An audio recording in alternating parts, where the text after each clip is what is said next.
We're good. Mr. Nollip, how are you?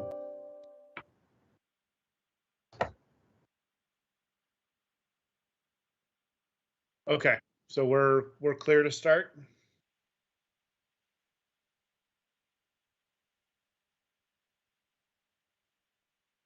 Okay, I will call this city council meeting to order.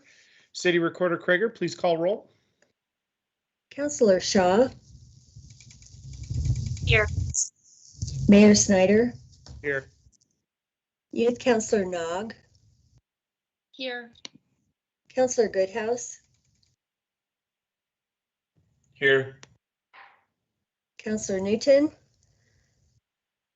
is absent, and Council President Lube is absent. All right. I will ask everyone to join me in the Pledge of Allegiance. Mr. Nollip, please put the flag up on the screen and mute yourselves.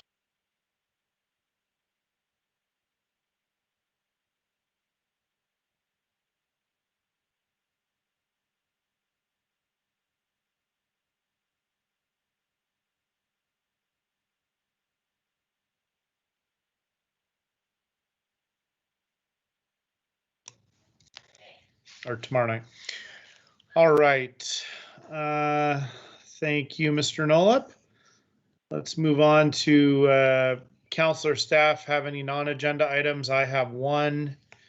Does anyone else have any? City Manager Reimer? None for us, Mr. Mayor. Okay. So my non-agenda item is something we'd like to handle now. It is a request, or started as a request from the Muslim Educational Trust to proclaim Tigard's welcoming for Afghan refugees and immigrants.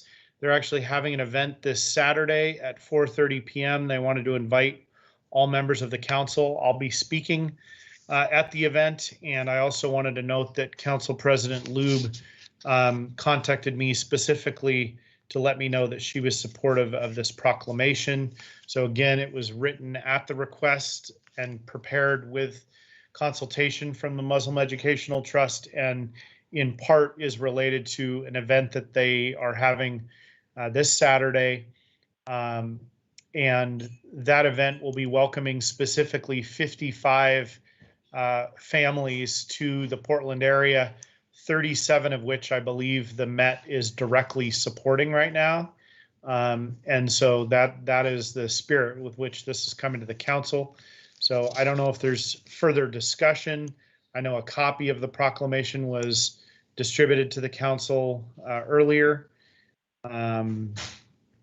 Is there discussion or a motion?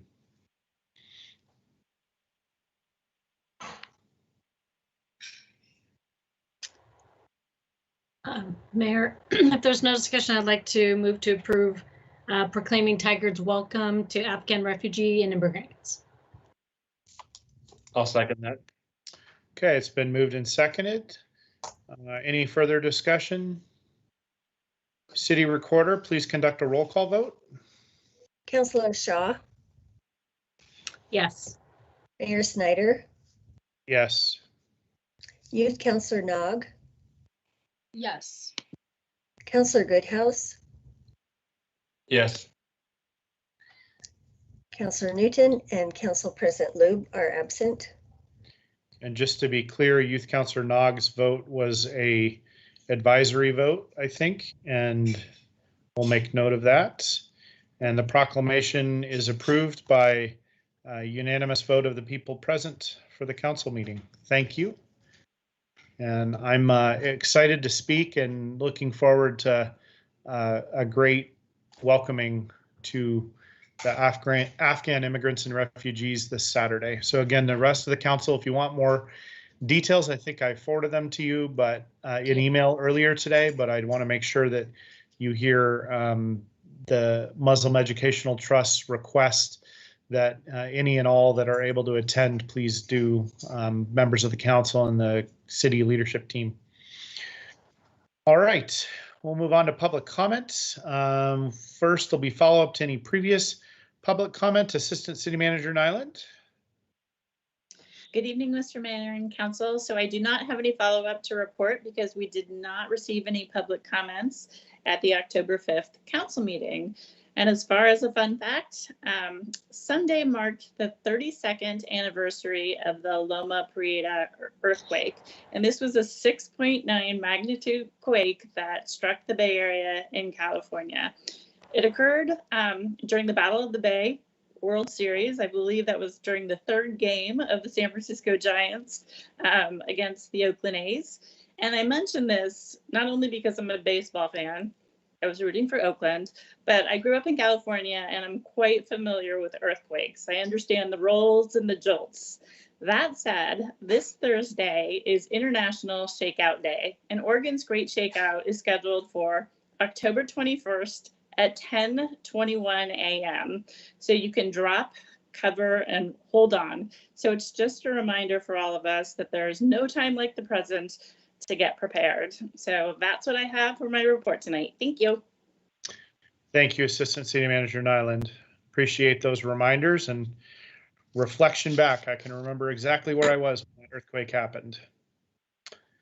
Let's see, written public comments. City Recorder Krager, I believe we had one written public comment from Karen Spooner, who was requesting that Ridwell be approved to start collecting recyclables in the Tigard area.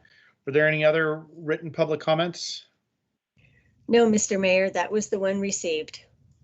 All right, we'll move on to phone-in public comment. Anyone that wishes to call in and make phone-in public comment may do so now by calling 503-966-4101. Mr. Nolup, are there any callers in the queue? Mr. Mayor, at this time, there are no callers in the queue. All right. Let me know if that changes. We'll move on to the consent agenda. The consent agenda is used for routine items, including minutes and approval of contracts or intergovernmental agreements. Information on each item is available on the city's website in the packet for this meeting.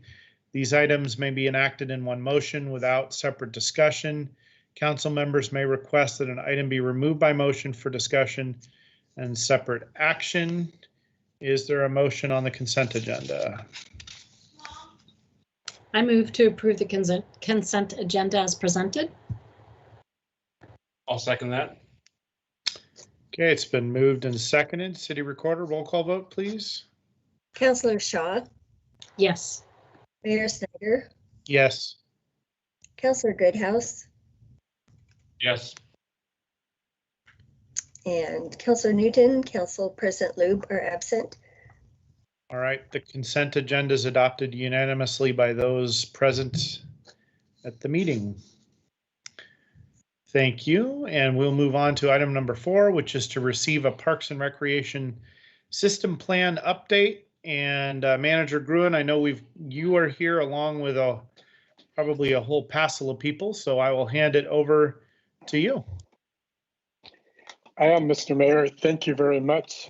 Good evening, council members.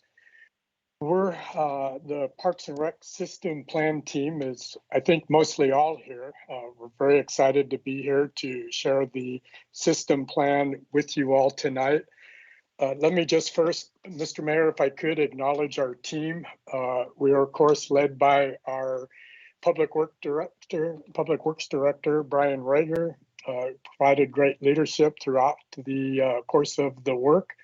Marissa Grass, who has been instrumental in our public engagement and communications. Carla Stater, who has served as our project manager.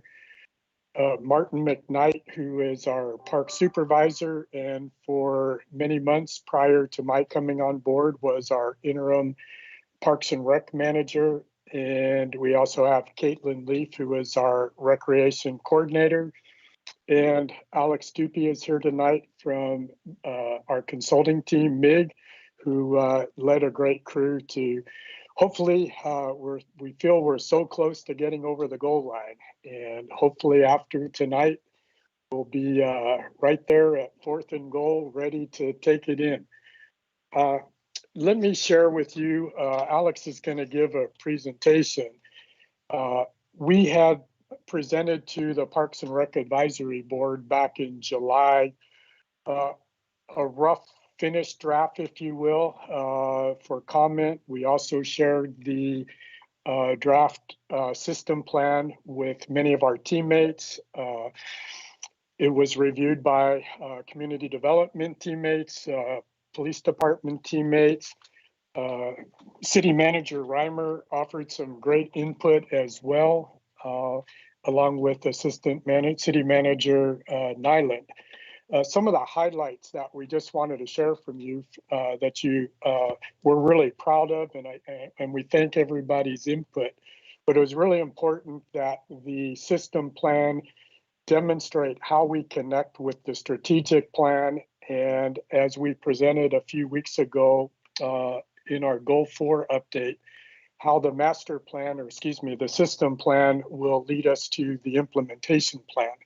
And I like to describe that the nexus with the system plan, if you consider our citywide strategic plan is the why, the master plan is the what.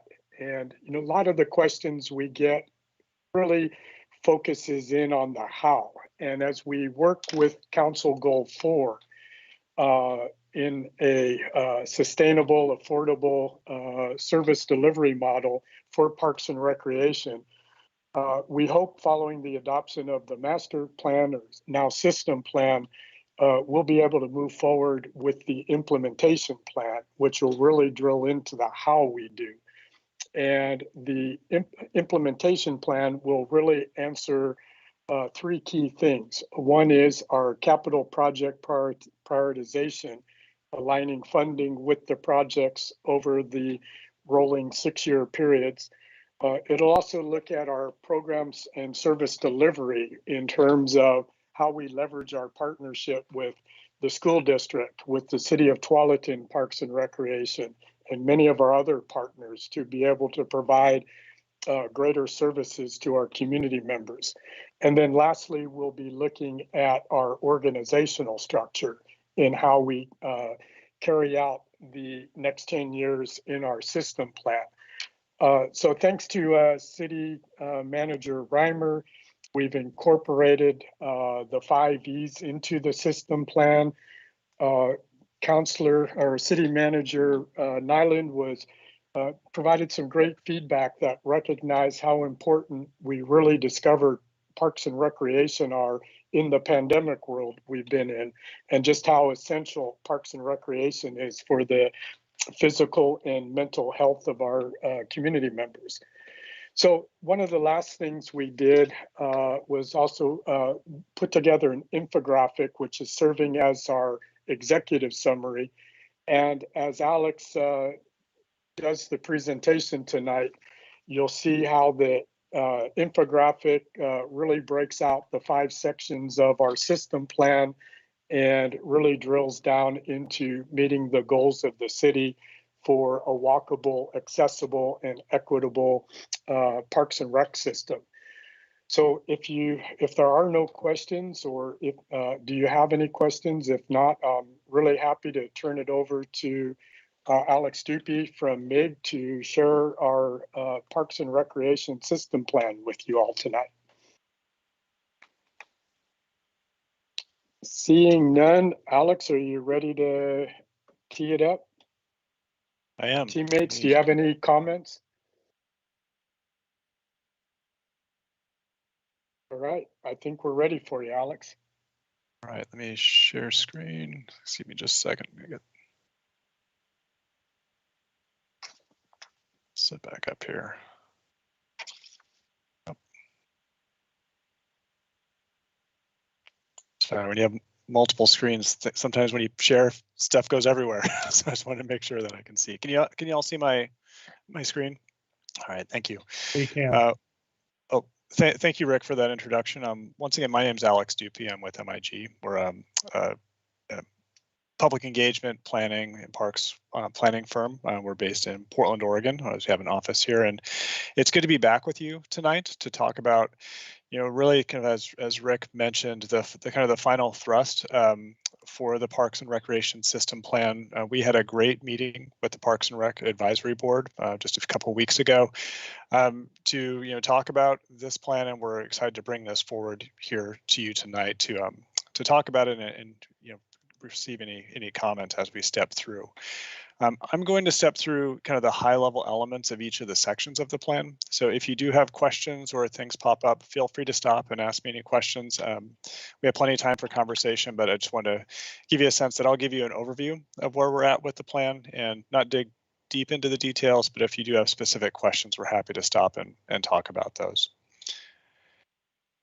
So the plan itself is broken up into 5 sections. And if you've reviewed the plan and when you look through it, really it's established as we started the project almost 2 years ago.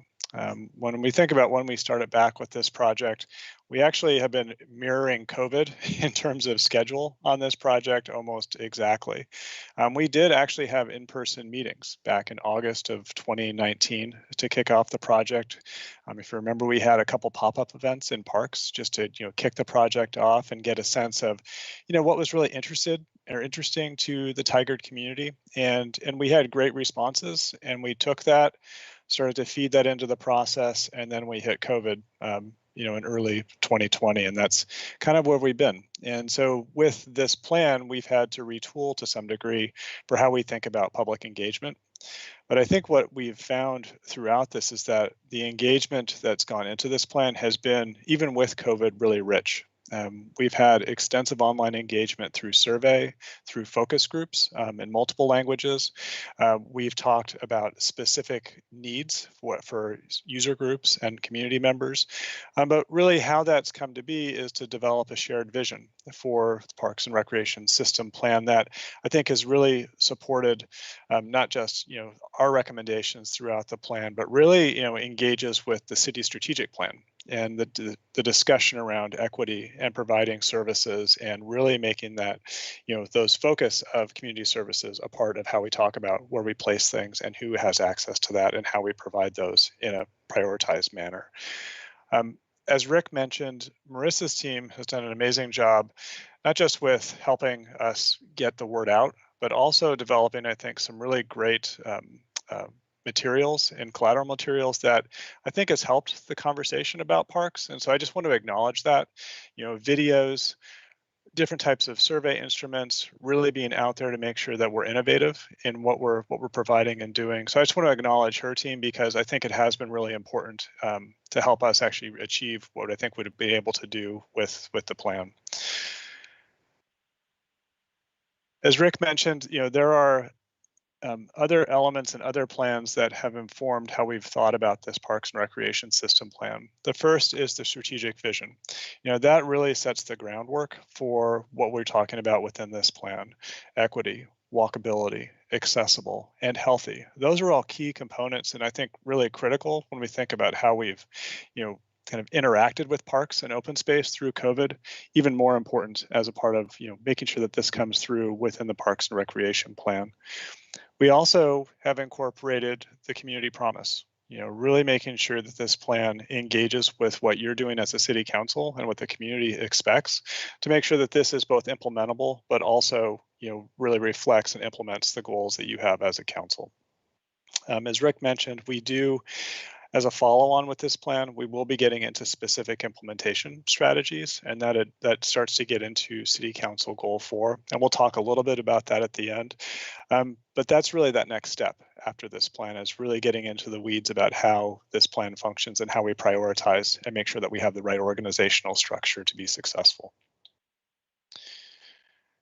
Part 2 of the Parks and Recreation Plan is really that existing conditions analysis. It looks at, what types of performance indicators both the city of Tigard as well as other cities are using to, consider how we manage and maintain and provide parks and recreation spaces.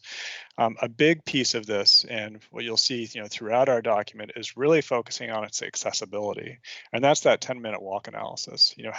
How do you actually get to a park nearby near your house? Is there a park nearby that you can walk to? What types of amenities are available there? So when we think about those baseline analyses, like the 10-minute walk analysis, once you get to the park, what types of quality, what quality is it? Is it maintained? Does it have the facilities that the community needs? So there's that assessment component to it in addition to the access. Those are really kind of the benchmarks for how we start to think about capital and programming moving forward. And then also another element of this is recreation. Tigard has a burgeoning recreation program. How does that start to tie into the facilities and access elements of the plan? So those are those key elements within Chapter 2. And probably the most important map in the entire document is the 10-minute walk analysis. And so we've shown this to you before. We've modified and updated it based on new information and what we've heard from the community, as well as community development and public works. And when we start to think about, who has access to service, where is that? Where are the parks located? What are the types of facilities available? We see gaps. We see gaps within the city. Some areas are very well served, and those are the areas in dark blue. And other areas do have gaps where there aren't accessible parks and open space. And so this map really starts to set the tone and to frame that conversation around how we provide and how we prioritize future improvements. And so this map, really establishes that baseline. So getting into the framework, so we've done this baseline analysis, we have the 10-minute walk analysis and the strategies and the assessments for the parks. Understanding how we'll start to think about service provision really requires that vision. And that community vision is based a lot on what we heard through community input, through focus groups, but it's also based on your strategic vision, making sure that we're aligned with how the city is already doing business to make sure that we're moving forward, in a parallel fashion. We have a number of park system plan goals that I'll share in just a moment, and that's specific elements of the vision that start to break out into more specificity. What are those specific elements that we need to start to tackle? And then finally, under each goal, we have a number of strategies that those could be actions, both either capital or programmatic, that describe our approach to achieve each of these goals.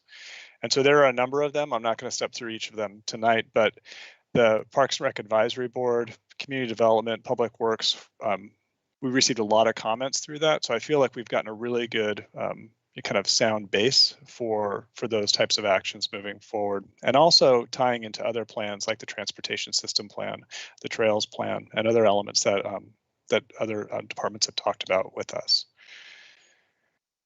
So our vision: an equitable community that is walkable, healthy, and accessible for everyone. That's similar to what you see within your strategic plan. Starts to boil down kind of those key elements of that access from your house or place of work to a park, but also that really provides that quality space once you get there. And then the other piece, which is an overarching goal, and really the first goal that we talk about, is to provide that high quality park space within a 10-minute walk. So it gets back to that base map that we talked about earlier. So we have a number of park system goals. The first one is providing a high quality park space within walking distance of every resident. Goal B, collaborating with public agencies and private organizations to provide a multi-use network of trails and park pathways.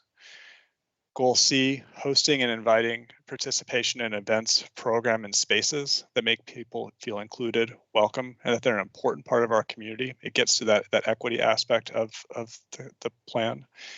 Goal D, ensuring Tigard residents have access to recreation programs that support health, social, and well-being and lifelong learning. That gets to the programmatic elements of the Parks Plan. Goal E, engaging Tigard communities about the parks and recreation system. That's something Marissa's group is already doing, talking about how this starts to come out and how parks are a part of that discussion.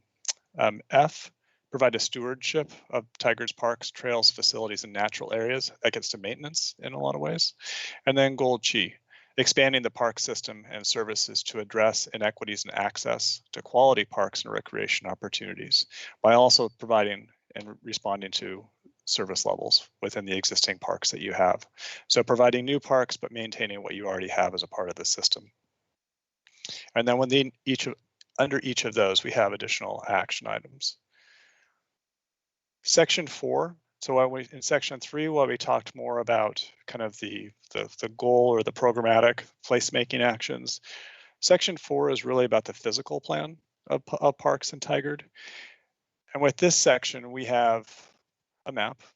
One is that to identify which areas are in need based on our parks assessment, but others, where we might need additional park space based on that gap analysis and that 10-minute walk mapping that we did early on. So you'll see asterisks where there is park need based on demographics or lack of service. So identifying those specific areas, but also, and this gets to that blended, I think, where parks start to kind of bring in many other elements, identifying those connections between park spaces. And while our plan focuses on trails within parks, you have another number of other plans that start to refer to those connections in between. And we think it's important to talk about that, but plans like your transportation system plan, your trails plan, and others, those are also plans that are related that start to talk about those connections between the parks. So it's important to include them, and we show them here conceptually, but we want to make sure that we really have those trails within the parks nailed down in this system plan. So for each of those, for each of the kind of the physical elements, we have 5 strategies that we've tackled with this plan. The first is to serve the gap areas with high quality parks. Those are the areas we noted on the 10-minute walk analysis and where there are not kind of key park spaces or programs. 2 is to maximize the recreational value of existing parks. That's specifically talking about how you maintain what you have already. How do you keep that up so that you don't have to really rethink those existing parks? It's just making sure that you have adequate amenities to be able to provide for the community. Part 3, complete planned parks and park phases. And you have land that is in various stages of planning. Complete those, which will help the system and bring up those deficiencies where there are them. 4 is to connect the trails network, and that is really about talking about trails within parks themselves, and then also talking more in general terms about how we connect those more broadly through the trails plan. And then 5, acquire and develop new parks. And so we've identified specific areas where we think new parks over time could be developed, but also thinking about places like River Terrace and other places. Those are new parks that are continually coming online. How do you start to incorporate those into the system themselves? I do want to go back to 1 for serving gap areas. For each gap area, we provide specific recommendations for each of those gaps. I forgot to mention that earlier. And then we also know that within Tigard, there are a number of focus areas. You have places where there's a lot of activity, either through development or planning. And so we wanted to spend some time within each of those areas and look at them a little bit more holistically rather than just looking at the gap areas. We know that there's a strong focus on downtown Tigard. You're doing a downtown plan right now. How you incorporate public spaces with both, kind of developing spaces like Universal Park, but also, Plaza and other spaces as the area developed. What are the needs that are going to be within downtown Tigard for public spaces? Focus area 2, realizing the Tigard Triangle vision. We've been working in the triangle for years. The area is growing quickly, and there are no park spaces there. Red Rock Creek is going to be a great project when it comes out, but that's a little ways out. So how do we start to plan for parks in a future urban area? Focus area 3, serving a reimagined Washington Square. The city has been doing a lot of work with both the community of Metzger as well as the Washington Square owner for reimagining that place. That's going to be different in 10 or 15 years. So how do we start to identify parks and community spaces in those areas? Focus area 4, completing the River Terrace Park system. That's well on its way to happening and will kind of do its thing. But how do you start to incorporate that into the broader system? And then finally, managing Tigard's natural areas. You have great natural areas and open spaces within the city. Those are a little different than a public developed park. How do you start to manage that? Thinking about invasive species or trail components, other types of improvements within those areas that are really important to consider as a part of a focus area. So those are some core areas that are also included in this section. And then finally, the action plan. This is where we start to think about all of the physical planning, the programming. How do we start to prioritize? So within this section, prioritizing capital projects, we provide criteria for what we think are good ways to start thinking about capital projects and how we might prioritize specific interventions over time. Enlivening the park system, that goes back to your recreation programming. Those are things that really start to change a park environment and create that discoverability for people when they go to new parks and spaces. Those great programs that people have when they go there. Taking care of what we have. We've talked a lot about maintenance and maintaining your existing park system. How do we continue that over the next 10 years to make sure that those existing parks maintain a high quality? And then finally, building organizational capacity. That is something we've talked about throughout this project. This will be a key piece of the implementation plan, which is the next phase of the system plan. But really, what is the right organizational structure to carry the park system through over the next 10 years? Is it, modified public works department, a new parks division, or a combination of the two? And so that's a lot of what we'll be talking about in implementation, but we do identify some different opportunities and options within the plan itself. And with that, just the next steps. We're here, October 19th. It's great, we've already clicked off the first bullet for next steps. We are working on scoping and implementation for the implementation plan now, pending approval of the plan, later down the road. We were hoping to start implementation as soon as possible after that, or at least planning for that. And then we are scheduled in December, I believe, with you for another meeting, hopefully for adoption. But just wanted to bring that up that we I believe are on the agenda for that. So with that, I just want to say thank you, and if you have any questions, I'd be happy to answer them. All right, thank you. I know that Councillor Newton had at least one significant question I think she shared with the city manager and I, so I can cover that at some point. But I see Councillor Goodhouse, you've got your hand up. Yes. I had a few questions from the presentation. It's great with the plan and the strategies going forward, but I'm really stuck on, and I know this has come up for years, and I know the mayor and I've brought it up many times and so forth. It's just really a lot more of the focus on the deferred maintenance and the funding of that before we really look at bringing new parks, new systems in place. Is really putting that funding mechanism in place, knowing what it's going to cost to take care of a lot of that deferred maintenance in areas we've been letting go for a long time. Too many areas have a lot gone. We're doing bare minimums on a lot, which is costing a lot more.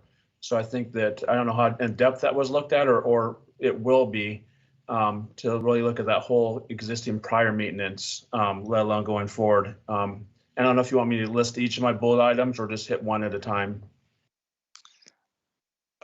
Whatever. Well, I think deferred maintenance is probably a big question, so maybe we can start with that, and then Councilor Goodhouse, you'll be happy to step through each of those. I'm going to turn it over to Rick for that discussion. I know that you've talked a lot about that internally, and so I'd be happy to jump in, but Rick, I think probably you're a better person to answer than I am.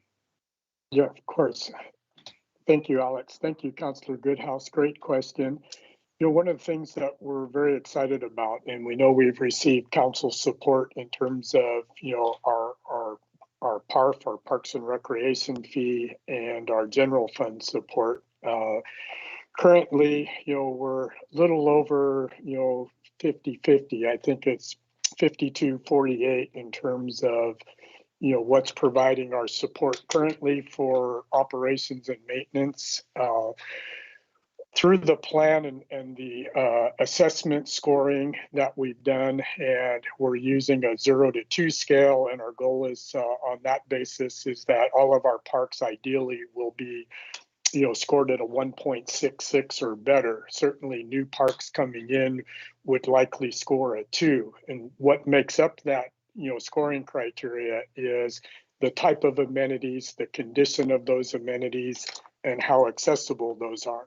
But with our current level of funding, we're projected sustainably, from the standpoint of sustainability, to be able to maintain our inventory of 557 acres in our park system with our current level of teammates in the field.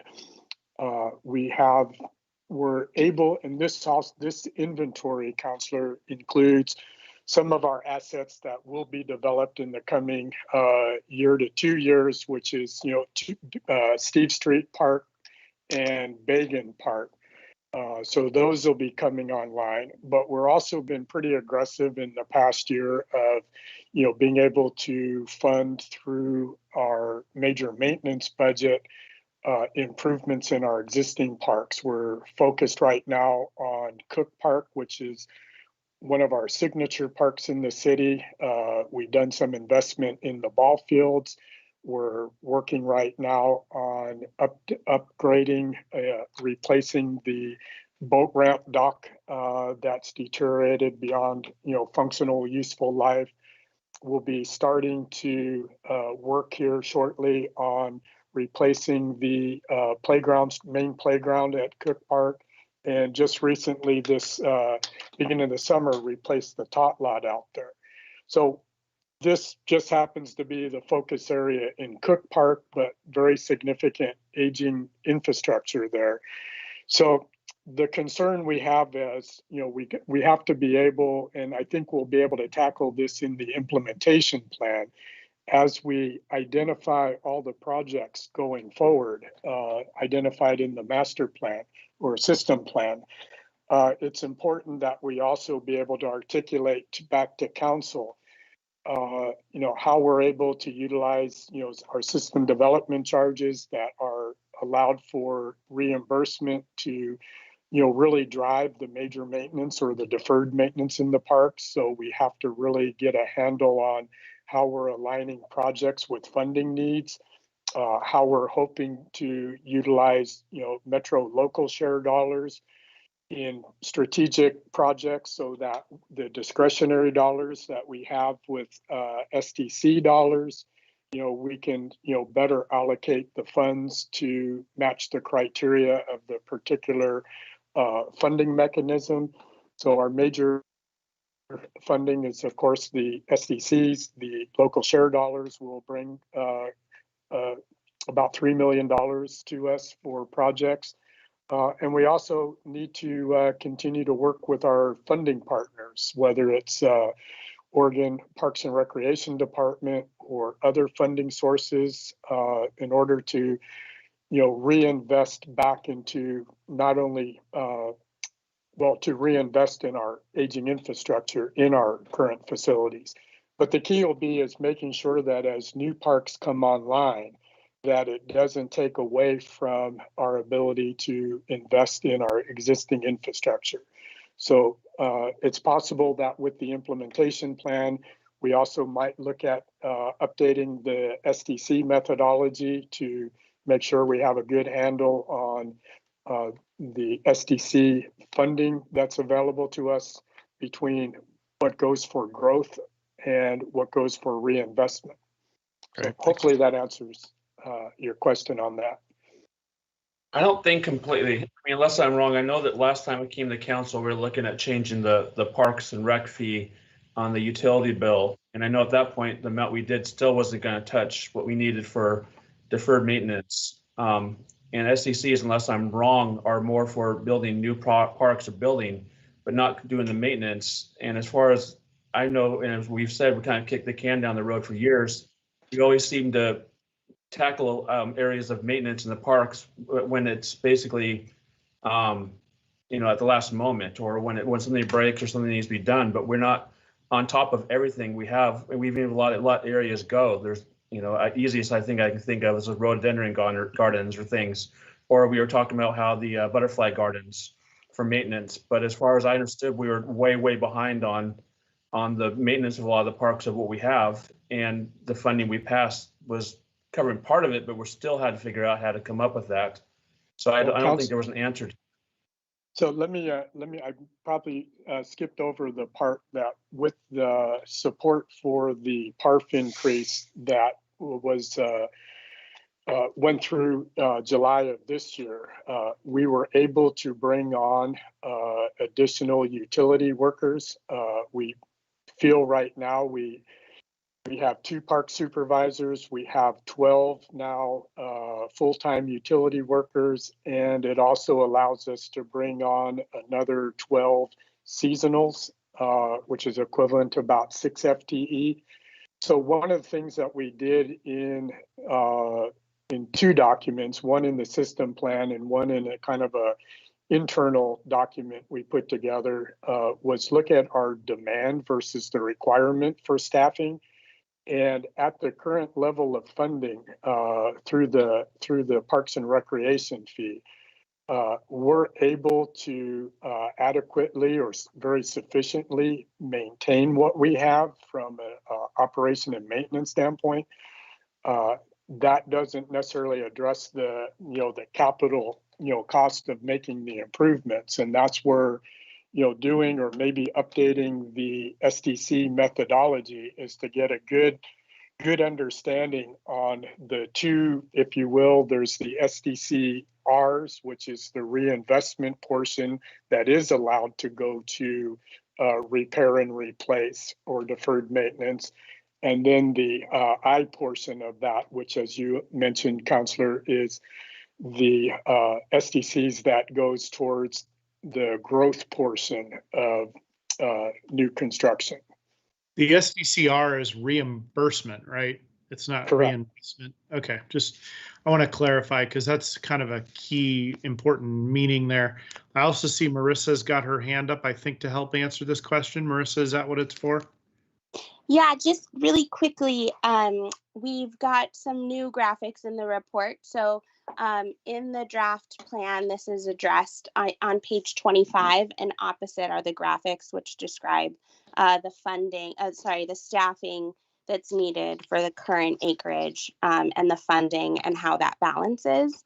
And I know Rick was just talking about the increase in the Parks and Recreation fee that went into effect, and because this is a topic that we've talked about for a long time, I thought maybe Martin could just talk briefly about the difference it's made to have those additional teammates for his team. Yeah, I can hit briefly on that, Marissa. It's well, I'll just cut right to it. It's been a little difficult during COVID with hiring, et cetera. Finally, we've just gotten, as of this summer, up to that number of 12 full-time employees. I wouldn't try to buffalo anyone and say that we've really hit our stride yet, though. That's just recently been accomplished, that we're fully staffed. And then we have some challenges we're dealing with as we speak. So I think the mechanism is in place from the maintenance side right now to maintain what we've got. And I do think we've got a fairly robust major maintenance plan that'll help on those deferred maintenance items that Councilor Goodhouse mentioned. So I think we're poised to do well. I would not say that we're quite there yet, though.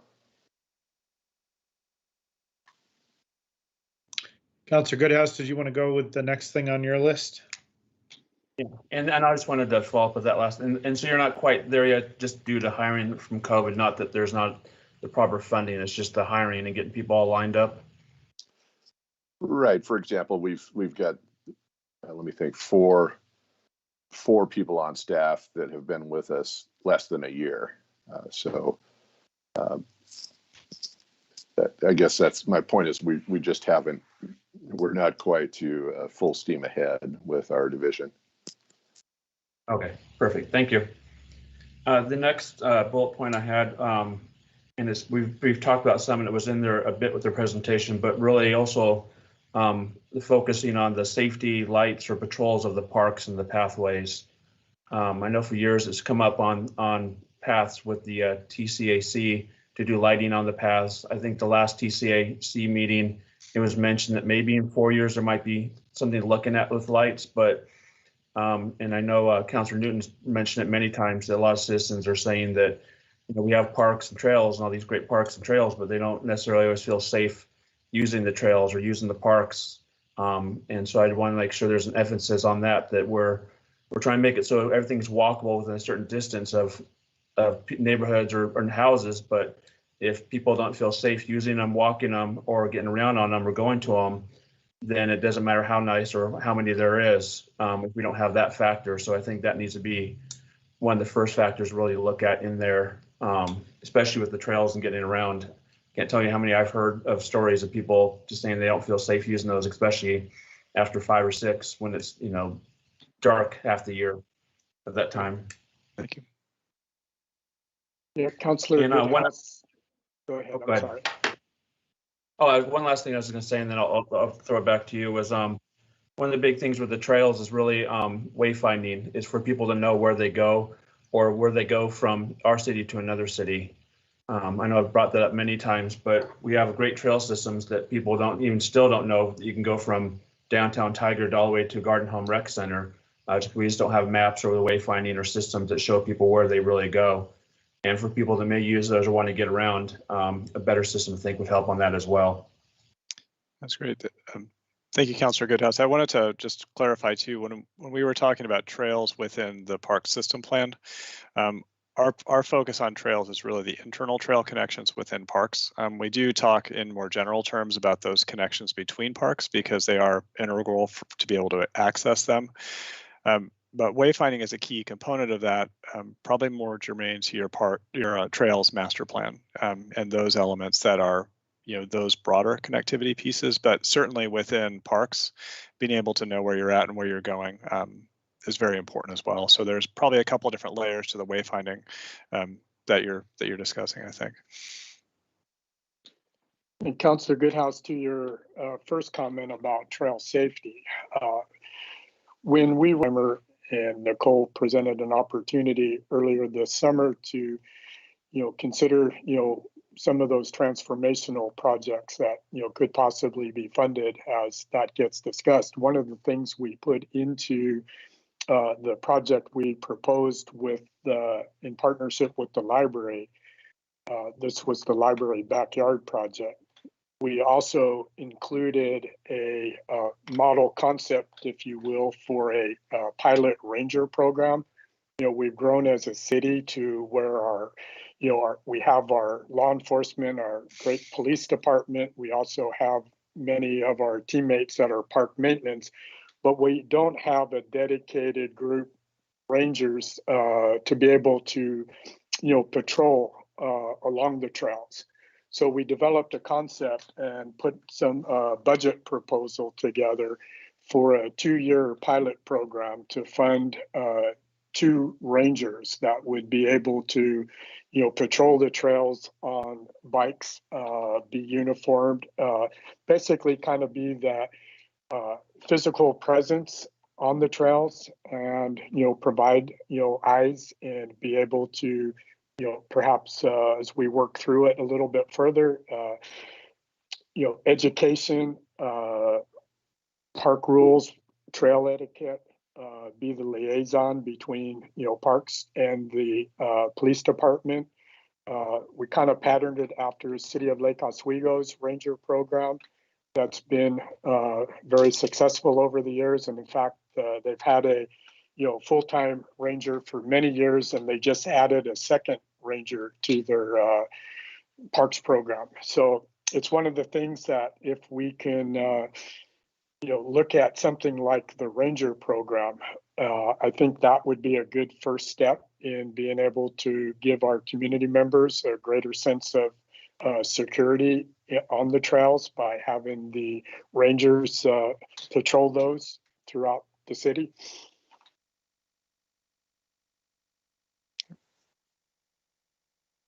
Thank you. Councillor Goodhouse, did you have anything further? No. Okay. No. I'm going to step in with Councillor Newton's comments because they're kind of related to the funding stuff that Councillor Goodhouse is bringing up. And I guess I just want to make sure that Rick and team are not surprised by these. I know she's not in attendance tonight and she's sorry she couldn't be here. But the basic premise and comment that she provided is that, the council goal has a statement around funding. And I think I heard you guys tonight talk about how, the how is not necessarily what's in this plan, but to be honest, from I think her perspective and also from mine, like the council goal can't be considered just from like okay, we're going to do all the fun stuff and none of the hard stuff around how we're going to fund this. And I don't mean that from a system perspective. And I know Councillor Newton's not meaning it from that perspective either, but the how to stabilize and provide adequate funding continues to be a challenge. And I think from her perspective belongs in this report and plan in some way. City Manager Reimer, I see you've turned your camera on. Did you want to speak? Yeah, thank you, Mayor and Councilor Newton and I have talked about this, and obviously the council's talked about it in the last couple of months as well when this item has come up. What I would say to that is that's at the heart of the goal that you established, and so one of the next steps, even probably leading into adoption, is we're going to be working through a more detailed and thorough funding analysis to get to the question that Councilor Goodhouse posed at the very beginning. Demonstrate what are the resources needed to ensure that we can appropriately take care of our current assets, which Rick mentioned, our new system and standards we're putting in place. And then on top of that, what would be needed to ensure that we have the sustainability going forward. So this adoption of this plan or considered adoption should not be considered from our stand. We don't consider it that that's the goal has been met. The goal really, the hard work of the goal starts at that point when we look at both finances and an operating model, which will go hand in hand, obviously, because those two are tied, but that's a key to it. So when Councilor Newton and I talked, I indicated to her that I think we have clear direction of what the council's expectation is from the goal, but we can always strengthen that and reiterate it in ways to make sure there's a comfort by you and others. Well, and I think her expectation is that it's somehow addressed in this plan. I almost got the impression that she may, have concerns about passing or adopting the plan if it's not addressed in some way. So I don't need to belabor that. And Steve, maybe you have a different read and you can certainly follow up with Councilor Newton later, or the team can, but I just wanted to pass along her thoughts. Yeah, Councilor Shaw, oh, go ahead, Rick. I'm sorry, just one more comment. One of the things that we talked about and something that the team and I can talk about after this is the 5 strategy, I'll call it the wheel that was shown that Alex walked through, looking at inserting something in there just to make sure that it was prominent in this document to make sure that we understand. And so we'll work through some of those things and find the right ways to make sure that that's clearly articulated. Okay, thank you. Councilor Shaw. Okay, thank you, Mayor, and thank you, City Manager Reimer. Just a question. So, and I know it's addressed on page 25 within the report, but is the funding analysis, the finance and operation models, that can be part of the implementation plan? So therefore, those two will be tied together. So it'll be more thoroughly discussed. It's not going to be yet another separate plan. Correct. It would be all integrated together. Yeah. Thank you. In order to have an implementation plan, we really have to understand the true cost moving forward, as well as what resources, revenues do we have to support that. All right, Councilor Shaw, anything further? Youth Councilor Nog, anything? Sorry, I had to find my mouse. I do have a quick comment. Is there a way to ensure that, let's see, like the nature is still like reserved? Sorry, that made no sense. But like nature reservation is really important when it comes to busy parks, because a lot of people don't understand like proper park etiquette and oftentimes like abuse the nature around it. Is there a way to make sure that the habitats of other like animals stay intact in busy park environments? You're really asking about the natural environment and sort of sustaining it, or sustainability of that natural environment is what I'm hearing you say. Rick and team? Youth Councilor Nog, from an operational standpoint and, the park system, it wouldn't be our intent to develop those areas. It's more about enhancing those through management and conservation and restoration. One of our goals is to hire a natural resource coordinator. We have an open position for that. It was a prior called an environmental coordinator position. We're working with our HR partner to repurpose that position, if you will, to be a natural resource coordinator position that can really oversee our natural areas and develop restoration projects to enhance our natural areas. So when we think of parks, we also include open space, trails, and natural areas. We have a green team that focuses on our water quality facilities. We want to be able to, hopefully over time, be able to broaden that to where we have an active crew that can manage our natural areas. The first step to getting there would be to hopefully be able to bring on a natural resource coordinator to kind of lead that effort, so that we are not only utilizing and enlivening our park space, but making sure we maintain our natural areas. Great question. Youth Councilor Nog, anything further? Nope. Okay. All right. Staff and team, anything further you're hoping to get from the council, or you feel like you've got what you need? Mr. Mayor, I did want to also mention, if I didn't already, we did the similar presentation to our Parks and Rec Advisory Board on October 11th, and we did receive unanimous support from our Parks and Rec Advisory Board to recommend to council that they're recommending to council that they would like to see the master plan or system plan adopted. We should have a memo to that effect over to council later. So they were appreciative and supportive of the system plan as presented, and whatever we can do to provide you some additional information if needed to seek your approval to move forward with adoption in December. Okay, thank you for sharing that. Appreciate it. All right, we'll move on to the next agenda item, which is non-agenda items, and I don't think we have any further that we haven't already covered. Next will be item number 6 on the agenda, administrative report. City Manager Reimer. Thank you, Mr. Mayor. Well, good evening again, Mayor, councilors, my teammates, and members of the community that are here. Really want to touch on the 5 E's, our community promise, in a couple of ways demonstrated tonight, and some things we're doing. First, I want to say thank you to our Parks and Recreation team Brian, Rick, Marissa, Martin, Alex, and many others have spent countless hours, as you know, as well as the Park Recreation Advisory Board on this. They received many, many comments, and I recognize the work that went into going through each of those, having the conversations, and then incorporating it into the document. So thanks to all of them for their efforts, and I know we'll continue to evolve the document from these conversations. We will also most likely be talking to Councilor Newton and Council President Lube just to make sure that we have their direct input as we come back sometime in December. So thanks again to that team. Also want to say thank you to our finance team.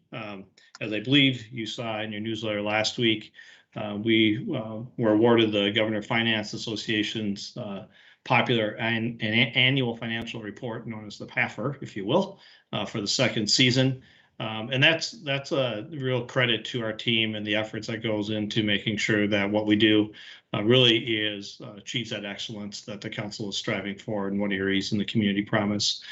They recognized us for our distribution, our reader appeal, the understandability of the document, and the overall impressions of the document. And those are key things that, if you think about the conversations the council's had in other areas, those are key things in our communication that we have. So demonstrated in our PAFR and the work that our finance teammates did. Under the heading of collaboration, and I would say this is part of the excellence as well as equity, is our 400 square foot incubator is now open at the library. And so it's serving up coffee and beverages and snacks for our patrons and visitors at the library. It's really worked between our community development teammates as well as our library teammates. We had a soft opening to allow Israel Martinez, who is the operator of it, to start to understand the business before more and more individuals attend the library. And so far so good. We will have a grand opening on November 15th, and we'll be sending out invites to all of you in the near future. But it'll be November 15th at 4:30. So if you want to mark your calendars, all of you are invited and encouraged to attend. Just a couple other updates quickly is, as you know, it is now Halloween time and it's quickly approaching. And at our library, we have a take and make craft bags for the kids, teens, and adults. And so it's been very popular so far. I understand through our library teammates that 485 crafts were picked up in September. And so there's all different things from spooky spider webs to teen craft creepy horns and adult symbol bat bunting. So just a lot of fun things for people to have. And then as we reported a couple weeks ago, we talked about the Tiger Made, the Maintain, Advance, and Diversify Employment program that we have going on. We're having those meetings and open houses now in both English and Spanish. It's my understanding that we're going to have an interactive map as part of that as well. So individuals that are property owners can really look at the maps and understand how these potential changes may impact them directly and be able to have those conversations with us. So I really appreciate the engagement and the focus on ensuring that those who may have a change in their properties in the future at some point in the zoning can really have those conversations with our experts on our team. So thanks to all of them as well. And those concludes my remarks this evening, Mayor. Thank you, City Manager Reimer. Appreciate that. We do have a number of executive sessions scheduled for this evening, and that is the point we're at on the agenda. So the Tigard City Council will go into executive session to discuss property negotiations under ORS 192.660 subsection 2E. All discussions are confidential and those present may disclose nothing from the session. Representatives of the news media are allowed to attend executive sessions as provided by ORS 192.660 subsection 4, but must not disclose any information discussed. No executive session may be held for the purpose of taking any final action or making any final decision. Executive sessions are closed to the public, and I will direct the council and folks that are supposed to be attending the first executive session to join that meeting invite now. Thank you and good night, Tigard.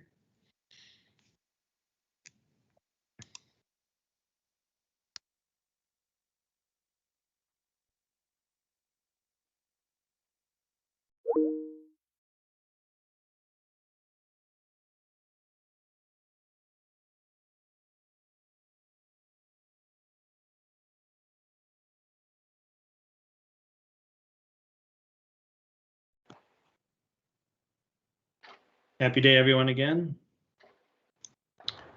Hello. Follow the mayor's lead. Yeah, that's executive session move right there. You're a veteran now. I think we have everyone, correct? Well, Carol, has Mr. Antonelli made it in? I know that he requested to be to attend. I just want to make